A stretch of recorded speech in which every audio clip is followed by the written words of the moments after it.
प्रेक्षकांनो, मालिकेचा भाग इतका सुंदर आहे ना आजचा, खरंच तुम्हाला आवडेल. म्हणजे सुरुवातीला जेव्हा ऑर्गनायझरशी भेटून विद्या कावेरी त्यांच्या फॅशन शोमध्ये एंट्री घेतात, नेमकं जिजेश त्या दोघींचाही पाणउतारा करतात, इतका अपमान करतात. पण त्याच वेळेस यश त्यांना सडेतोड उत्तर देतो, त्यांना खडसावतो सुद्धा आणि जिजेशची चांगलीच कान उघडणी सुद्धा करतो. तेव्हा स्वतः जिजेशने विद्या कावेरीची माफी मागितली आहे आणि हा चमत्कार स्वतः यशने घडवलाय. त्यानंतर काही बायका यश सोबत फ्लर्ट करत असतात, त्याला हँडसम वगैरे बोलून त्याला चिटकायलाच लागतात. पण त्या क्षणी आपली कावेरी म्यानातून अशी तलवार बाहेर काढते आणि त्या बायकांना पळवूनच लावते. त्यानंतर ऐनवेळी मॉडेल्सने साड्या नेसायला नकार दिला म्हणूनच विद्या डायरेक्ट माघार घेणार असते. तेव्हा सुद्धा यश चमत्कार घडवतो. तो मुद्दामच सगळ्या घरातल्या बायकांना घेऊन एक फॅमिली थीम तिथे प्रमोट करतो आणि आता यशच्या एका शब्दाने, एका वाक्याने मानच्या मनाला उभारी येत त्या विद्या कावेरीची साथ देणार आहेत. पण कशी, तेच तर आपण पाहणार आहोत. त्यासाठी भाग शेवटपर्यंत नक्की बघा.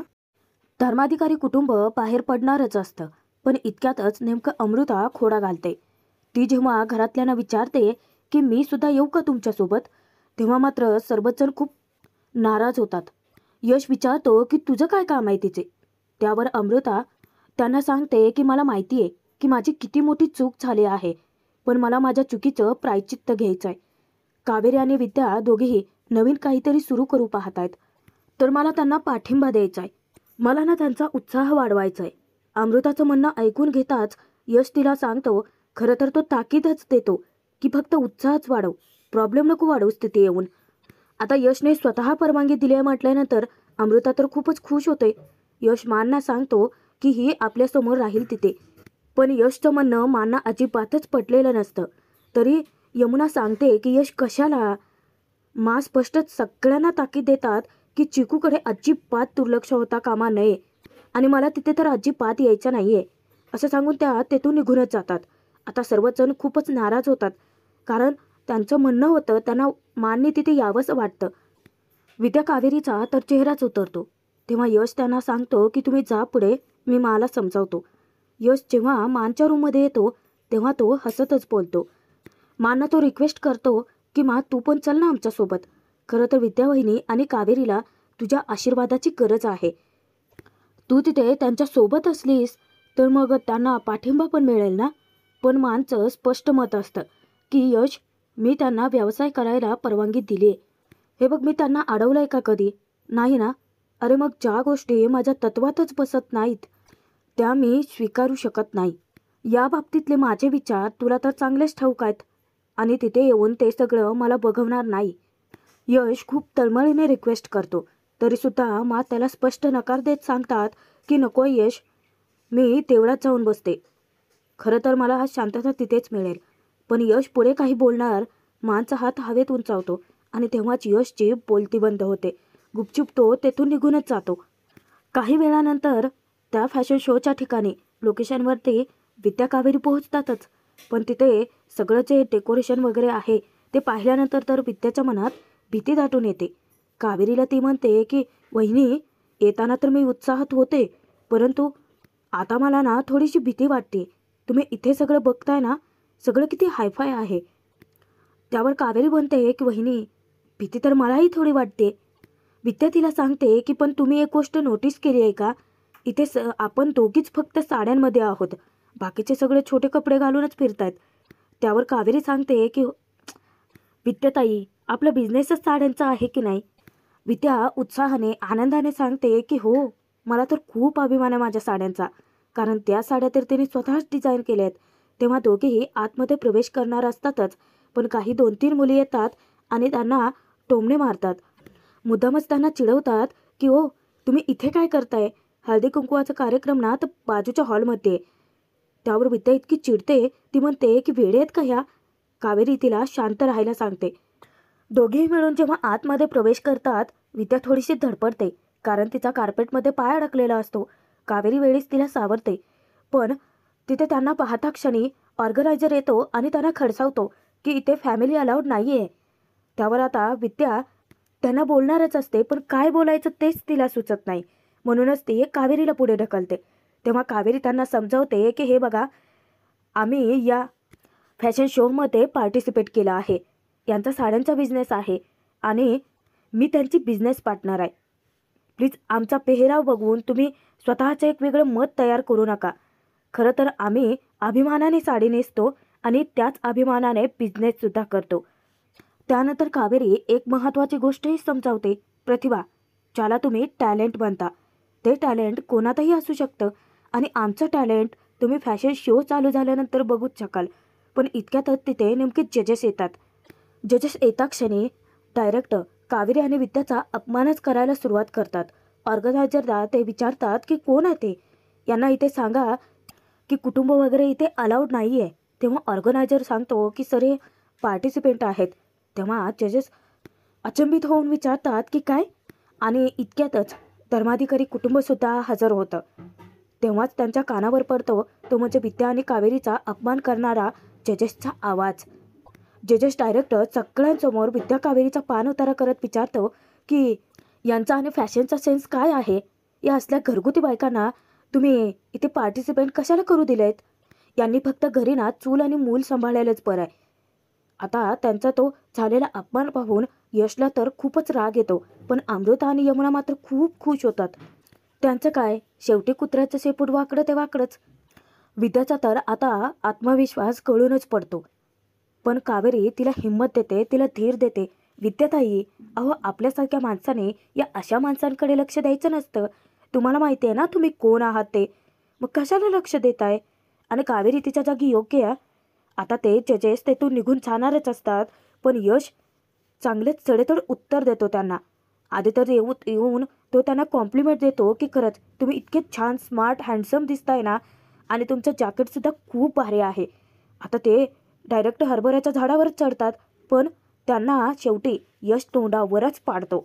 तो म्हणतो की सर, तुम्ही दिसायला कितीही मॉडर्न आणि हँडसम जरी असलात ना, तरी तुमचे विचार खूप जुनाट आणि भुरसटलेले आहेत.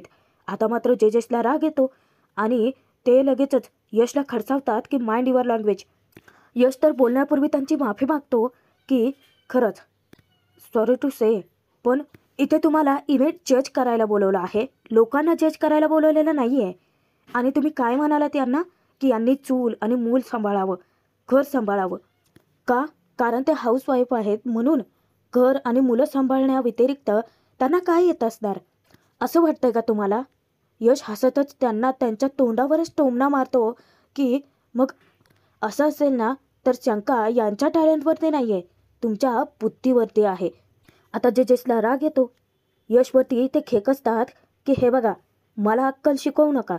तेव्हा यश म्हणतो की शिकवावी लागते सर.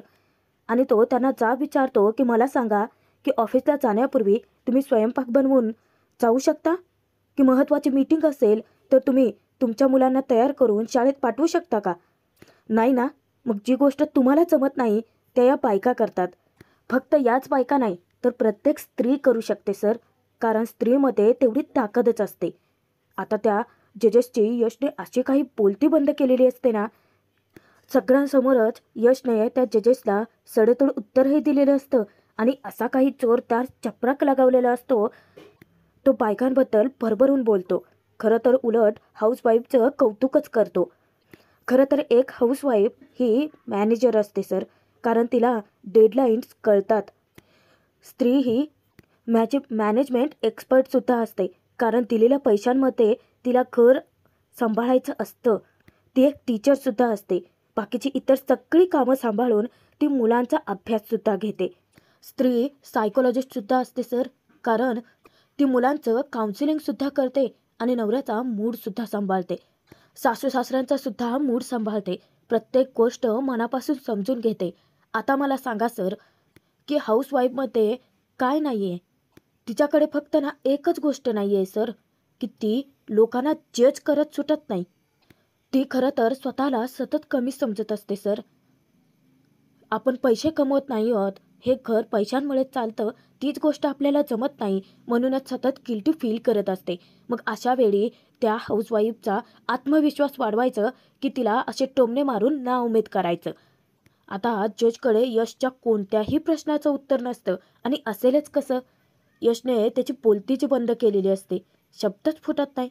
यशने डायरेक्ट मॅनातून तलवारच बाहेर काढलेली असते आणि असे शब्द त्याने वापरलेले असतात की जजेसचं हृदय डायरेक्ट आरपारच छेदतो. कारण तो सांगतो की मोठ्या मोठ्या कंपन्या बुडतात सर, पण एक हाऊसवाईफ स्वतःचं घर कधीच बुडू देत नाही. सतत ती त्या घराला सावरत असते. आणि जर तुमचे विचार हाऊसवाईफच्या बाबतीत असे असतील ना सर, तर आम्हाला इथे पार्टिसिपेटच करायचं नाही आहे. यशने डायरेक्ट एक घाव आणि 2 तुकडे केलेले असतात. यशचं बोलणं, यशचे विचार, यशचं म्हणणं, यशचे संस्कार हे सगळं ऐकून पाहून कावेरीला इतका अभिमान वाटतो त्याचा की तिच्या डोळ्यातून डायरेक्ट आनंदाश्रूच येतात. कारण यशने प्रत्येक स्त्रीच्या मनातली व्यथा मांडलेली असते. यश कावेरी आणि विद्या दोघींनाही एकच गोष्ट समजावतो की अजून तुम्ही स्वतःचा अपमान करून घेऊ नका. जजेसला तो सांगतो, आज आमची अख्खी फॅमिली या दोघींना चेअरअप करायला आले होते, कारण हा आमचा फॅमिली ब्रँड आहे. आणि तो त्यांना सांगतो की विद्या वहिनी, कावेरी, चला इथून. तेव्हा अमृता आणि यमुनाला मात्र आनंदाच्या इतक्या उकळ्या फुटत असतात. त्यांना वाटतं की इथपर्यंत आल्या, पण शेवटी काय झालं, त्यांना माघारीच घ्यावी लागली. म्हणूनच त्यांचा आनंद माईनासा होतो. पण इतक्यात जजेस स्वतःहूनच त्या संपूर्ण फॅमिलीची, यश, विद्या, कावेरीची माफी मागतात. खरं तर यशने खाडकन डोळे उघडलेले असतात. यशला ते सांगतात, खरं तर मी माझ्या बिहेवियरसाठी सॉरी बोलतोय. आम्हाला नवखे लोक नको आहेत या इव्हेंटमध्ये. जजेस फॅमिलीला एक गोष्ट महत्त्वाची समजावून सांगतात की प्लीज इव्हेंटच्या मध्येच काही गडबड करू नका, कारण काही नवख्या लोकांनी काही ना काही गडबड घातलीच आहे, त्यामुळे त्याचा अनुभव आहे ना आम्हाला. तेव्हा यश म्हणतो की होणार नाही गडबड, तो शब्दाचा पक्का आहे. त्यानंतर जजेस तेथून निघून जातात. आता विद्या, कावेरी, काकू यांचा उत्साह डायरेक्ट गगनाला भिडतो. विद्या तर यशचे आभार मानते. त्यानंतर ऑर्गनायझरसुद्धा माफी मागतो आणि विद्या कावेरीला बॅच देतो. त्यानंतर एंट्री रजिस्टरसुद्धा करायला सांगतो. तेव्हा दोघी इतक्या खुश असतात की बॅच आपल्या साडीला लावून विद्या कावेरीला फोटोशूट करायला सांगते. तेव्हा विद्याचे फोटोज कावेरी काढते. तिचा उत्साह इतका वाढलेला असतो ना, आणि तितकाच आत्मविश्वाससुद्धा. पण अमृता आणि यमुनाच्या तोंडावर मात्र आता 12 वाजलेले असतात कारण यांना एवढी मोठी संधी जी मिळालेली असते. आता कावेरीला यशची काळजी वाटते, काकूची काळजी वाटते. ती विचारते की पण तुम्ही. तेव्हा यश मुद्दामच म्हणतो की आमचं काय बाबा, आम्ही मँगो पीपल ना, नाही म्हणजे तुम्ही इथून आत जाणार आणि आम्हाला गोल फिरून यावं लागणार तुम्हाला बघण्यासाठी. तुम्ही बिझनेस वुमन आहात ना. तेव्हा विद्या कावेरीचा हात पकडते आणि सांगते की चला वहिनी, आपण मस्त फोटो वगैरे काढूयात पुढे जाऊन. विद्याला इतकं खुश पाहून काकू, यश ते सुद्धा खूपच खुश असतात. आता थोड्या वेळाने विद्या आणि कावेरी दोघींना सुद्धा एक रूम दिलेली असते, जिथे त्यांच्या साड्या त्याने लावायला सुरुवात केलेली असते. आणि सोबतच यश चिकूला खेळवत असतानाच 2 मॉडेल्स तिथे येतात आणि येता क्षणी त्या चिकूच्या गालावरून हात फिरवतात, त्याच्या पापे घेतात आणि सोबतच यशला कॉम्प्लिमेंट देतात. जेव्हा कावेरी यशला दिलेली कॉम्प्लिमेंट ऐकते, हँडसम फादर, तेव्हाच कावेरीला कळून चुकतं की त्या दोघी त्याच्यासोबत फ्लर्ट करतात. आता हिचा इतका तीळपापड होतो ना. कावेरी मुद्दामच येते आणि म्हणते की हा जो क्यूट बेबी आहे ना, तो माझा आहे आणि हे जे हँडसम फादर आहेत ना त्याचे, ते माझे मिस्टर आहेत. आणि तुम्ही काय इथे बोलत बसला आहात, निघा निघा म्हणलं ना मी तुम्हाला इथून. यश थोडासा घाबरतोच कावेरीचा ॲटिट्यूड पाहून. तेव्हा त्या दोन्ही बायका तिथून पळ काढतात. आता कावेरी यशला दटावते की तुम्हाला गुड लुकिंग म्हणायचं की हँडसम म्हणायचं ते माझं मी ठरवेन, त्या टवळ्यांकडून कॉम्प्लिमेंट घ्यायची गरज नाही आहे तुम्हाला. तेव्हा यश मुद्दामच कावेरीची थट्टा करतो. अच्छा, म्हणजे त्यांनी मला कॉम्प्लिमेंट दिली म्हणून तुम्ही इन्सिक्युअर झालात ना. तेव्हा कावेरी म्हणते की हसा हसा. त्यावर यश मुद्दामच कावेरीला डिवचतो. हां, म्हणजे त्यांनी मला हँडसम म्हटल्या म्हणून तुम्हाला राग आला ना, पण आहेच मी हँडसम, त्याला त्या तरी काय करणार ना. त्यावर कावेरी रागातच बोलते की त्या किती वाईट नजरेने बघत होत्या तुमच्याकडे, मला अजिबात नाही आवडलं ते, फ्लर्ट करत होत्या त्या तुमच्यासोबत. तिच्या रागाचा पारा चढतो आणि यशचं काय, त्याची मस्करी चालूच आहे. तो म्हणतो की वाव, म्हणजे त्या माझ्याकडे वाईट नजरेने बघत होत्या, इंटरेस्टिंग. त्यावर यश हसत असतो आणि कावेरी त्याच्यावरती रागावते.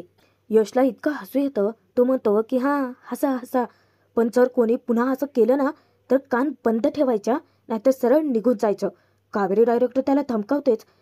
आता कावेरी शांतच बसत नाही. यशला म्हणते की तुम्ही माझ्यासोबत चला आणि जबरदस्ती ती त्याला घेऊनच जाते. आता ज्या मॉडेल्स त्यांच्या साड्या नेसून मॉडेलिंग करणार असतात त्या तिथे येतात आणि विद्याला इंग्लिशमध्ये विचारत असतात की इव्हेंट सुरू व्हायला किती वेळ आहे, म्हणजे त्यांना पटापट तयार होता येईल ना. पण विद्याला इंग्लिशमध्ये बोलताच येत नसतं. ती इतकी गोंधळून आणि गडबडून जाते. पण नशीब वेळेवर तिथे यश पोहोचतो. तेव्हा ती धांदळून गेलेली असते. यश तिला समजावतो की विद्या वहिनी, अहो त्या फक्त इतकंच विचारतायत इव्हेंट कधी सुरू होतोय, तुम्ही मराठीत उत्तर द्या आणि कॉन्फिडंटली द्या. आता यशचं पाठबळ मिळतं. विद्या सांगते की सुरू होईल थोड्या वेळाने. इतक्यातच कावेरी कॉस्ट्युम्स घेऊन येते आणि ती मॉडेल्सला सांगते की हे कॉस्ट्युम्स घ्या आणि तयार व्हा. त्या विचारतात आमचे कॉस्ट्युम्स? तेव्हा कावेरी सांगते की साड्याच आहेत. आता त्या वैतागातच विचारतात की आम्ही साड्या घालायच्या? त्यावर कावेरी उत्तर देते की साड्या नेसतात आणि प्लीज तुम्ही तयार होता का, ती त्यांना रिक्वेस्ट करते. आता त्या तिन्ही मॉडेल्स साड्या तर नेसण्यासाठी जातात. तोपर्यंत इकडे इव्हेंटला सुरुवातसुद्धा झालेली असते आणि पहिली मॉडेल येते. जजेस तिला चेक करतात. त्यानंतर आपापसात त्यांचं बोलणं चालू होतं. विद्या इकडे इतकी एक्सायटेड असते ना, ती यश आणि कावेरीला आनंदाने सांगते की त्या मॉडेल्स आता आपल्या इतक्या छान सुंदर सुंदर साड्या नेसून येतील आणि मॉडेलिंग करतील. किती खुश आहे मी, म्हणजे ना किती छान वाटेल ना ते पाहताना. तेव्हा कावेरी म्हणते की एक्सायटेड तर मी पण आहे. इतक्यातच मॉडेल्स येतात. पण मॉडेल्सने नेमका गोंधळ घालून ठेवलेला असतात, कारण आहे त्याच कपड्यांवरती इतक्या वेगळ्या आणि विचित्र पद्धतीने त्यांनी साड्या नेसलेल्या असतात ना, म्हणजे महाराष्ट्रीयन लुक कसा हवा यातच त्यांची गफलत होते. आता विद्या आणि कावेरीला खूपच टेन्शन येतं. यश कावेरी विद्या दोघींनाही पटकन सावध करतो की तुम्ही यांना सांगा साड्या कशा नेसायच्या असतात ते. तेव्हा उगाचच पुन्हा जाऊन गोंधळ नको व्हायला म्हणून कावेरी त्यांना समजावते. पण त्यांना समजूनच घ्यायचं नसतं. उलट त्या तर फिदी कावेरी आणि विद्यावरती हसतातच आणि उलट आरेरावीच करतात. ओ आम्ही मॉडेल्स आहोत, त्यामुळे तुम्ही नाही सांगायचं साड्या आम्ही कशा नेसायच्या ते. आणि नशीब समजा तुमचं, निदान आम्ही असल्या साड्या नेसायला तरी तयार झालोत. त्यातलीच एक मॉडेल ॲटिट्यूडमध्ये सांगते की आम्हाला फक्त मॉडर्न आउटफिट घालायला आवडतात. त्यावर कावेरी शांतपणे त्यांना समजावण्याचा प्रयत्न करते की हे बघा, पण आमच्या साड्यांचा ब्रँड आहे आणि साडी त्या साडीच्या पद्धतीनेच नेसायला हवी आहे ना. त्यावर दुसरी मॉडेल म्हणते की ओ आता तू नको आम्हाला शिकवू, आम्ही काय करायचं आणि काय नाही ते, तुमच्यापेक्षा जास्त एक्सपिरियन्स आहे आम्हाला. यश विचार करतो की तो यांच्या बाजूने कधीच बोलणार नाही, कारण यांना त्यांची बाजू सावरता येणारच नाही. म्हणून तो आपला मुख गिळून गप्प उभा असतो. बाहेर हे फॅशन शो चालूच असतो. वेस्टर्न कपड्याने लिहून बाहेर मुले रॅम्प वॉक करतच असतात. जजेसची त्यांची मतं मांडणं चालूच असतं. इकडे आता कावेरी त्यांना सांगते की सॉरी, पण आमचा ब्रँड वेस्टर्न आहे, ट्रेडिशनल आहे, त्यामुळे तुम्हाला आम्ही सांगेल त्या पद्धतीनेच साड्या नेसाव्या लागतील. मान्य आहे की वेस्टर्न कपड्यांचा तुमचा खूप सारा एक्सपिरियन्स असेल, पण आमचा साड्यांचा ब्रँड आहे. त्यावर विद्या म्हणते की हो, असा सुंदर पदर घेतला, सोबतच साड्यांच्या निऱ्या केल्या आणि ती ट्रेडिशनल पद्धतीने जर नेसली साडी तर किती छान दिसेल. तेव्हा विद्या तिकडे त्यांना समजावत असते की तुम्ही ज्या साड्या धड नेसलेल्या नाही आहेत, म्हणजे तुम्ही कधी साड्या नेसलेल्या बायकांना बघितलंय का. त्यावर आता ती मॉडेल्स उलट विद्याला छानपणा शिकवते. आता काय तुमच्यासारख्या काकूबाईंकडून आम्ही कपड्यांच्या बाबतीत टिप्स घ्यायच्या आहेत का? घर सांभाळायचं सोडून तुम्ही कधी काही केलंय का? इतके वर्ष काम करतो आम्ही या फील्डमध्ये आणि तुमच्यासारखे तुम्ही सांगाल त्या पद्धतीने जर आम्ही साड्या नेसून जर रॅम्प वॉक केला तर आमचं नावच खराब होईल की. आता विद्या आणि कावेरीला धक्काच बसतो. त्यांना इतकं टेन्शन आलेलं असतं, यातून काहीतरी मार्ग काढणं गरजेचं वाटतं. आता नेमकं जो फॅशन शो चालू असतो त्यात मुली येऊन रॅम्प वॉक करतच असतात. जजेसची मतं मांडणं चालू असतं. पण आता कावेरीची वेळ खूपच थोडी राहिलेली असते. आम्ही तुमच्या या साड्या चेंजिंग रूममध्येच ठेवतो असं सांगून त्या बायका तर निघूनच जातात. मग होतं काय, इकडे आता वेळ आलेली असते विद्या आणि कावेरीचा ब्रँड सर्वांसमोर प्रेझेंट करण्याची. आणि मग काय, जेव्हा विद्या आणि कावेरीचं नाव अनाऊन्स होतं, त्यांचं कौतुक होतं, त्यांच्यावरती टाळ्यांचा वर्षाव होत असतो, कारण त्यांचा ट्रेडिशनल ब्रँड आहे आणि 2 घरगुती बायकांनी तो चालू केल्याचं कळताच बाकीचे खूप सारे लोकही इम्प्रेस झालेले असतात. पण होतं असं की ऐनवेळी गडबड होते, कारण कोणीच बाहेर न येता दिसतं. आता जेजेससुद्धा खूपच वैतागून जातात. इतक्यातच विद्या कावेरी स्टेजच्या पाठीमागे येतात आणि मग काय, दोघींनाही खूपच टेन्शन येतं, खूप रडकुंडीला येतात. विद्या तर आता स्वतःलाच कोसायला लागते, शिव्या घालते की जजेसना अगदी बरोबर बोलत होते. नाही म्हणजे तिथे नाव घेतायत आपलं, ऐनवेळी आपण गोंधळ घालून ठेवलाय. ते म्हणत होते ना की आपण फक्त घरच सांभाळू शकतो, बिझनेस करणं आपल्या काहीच कामाचं नाही. तेव्हा विद्या रडकुंडीला येत म्हणते की मग काय करायचं आहे वहिनी? 15 मिनिटात जर आपला ब्रँड तिथे स्टेजवरती प्रमोट नाही झाला ना, तर मग आपल्याला इथून माघार घ्यावी लागेल. हारलोय आपण वहिनी, नाही काही करू शकत आपण. विद्या तर आधीच हार पत्करून बसते, पण कावेरी सतत तिला समजावत राहते, धीर देते की नाही, हे बघा, आपण जर इथेच हार मानली आणि इथून निघून गेलो तर धर्माधिकाऱ्यांचं नाव खराब होईल. मान्य आपल्याला दिलेल्या पाठिंब्याचा सुद्धा अपमान होईल. विद्याताई, आपण एक काम करू, आपण स्टेजवर जाऊ आणि त्या जजेसची हवं तर माफी मागू. एकच मार्ग फक्त शिल्लक राहिल्याचं कावेरीला दिसतं. आजचा हा भाग संपतो इथे, पुढे बघूयात. यशने डायरेक्टर फॅमिली थीम ही स्टेजवरती प्रमोट करायचं ठरवलेलं असतं. म्हणूनच यश मानची समजूत घालतो की तू आई आहेस त्यांची आणि आता तुझ्या लेकीना तुझ्या खऱ्या पाठिंब्याची गरज आहे. प्लीज मा, साथ दे तुझी. नेमकं यश घरातल्या सर्व बायकांना घेऊन त्यांचा साड्यांचा ब्रँड त्या जजेससमोर इतर माणसांसमोर प्रमोट करतो. तेव्हाच कावेरी ही साडी नेसून तिथे हजर होते. पण जजेस आता विचारतात की तुम्ही कुटुंबाची थीम सांगितलीत ना, पण कुटुंबामध्ये सर्वात महत्त्वाचं एक अशी व्यक्ती असते, ती म्हणजे आई. ती कुठे? पण आता मा येतील का? काय होईल? कावेरी जिंकेल? जिंकणारच आहे. पण यशचं म्हणणं ऐकून मा खरंच येतील? पाहणं मनोरंजकच ठरेल की.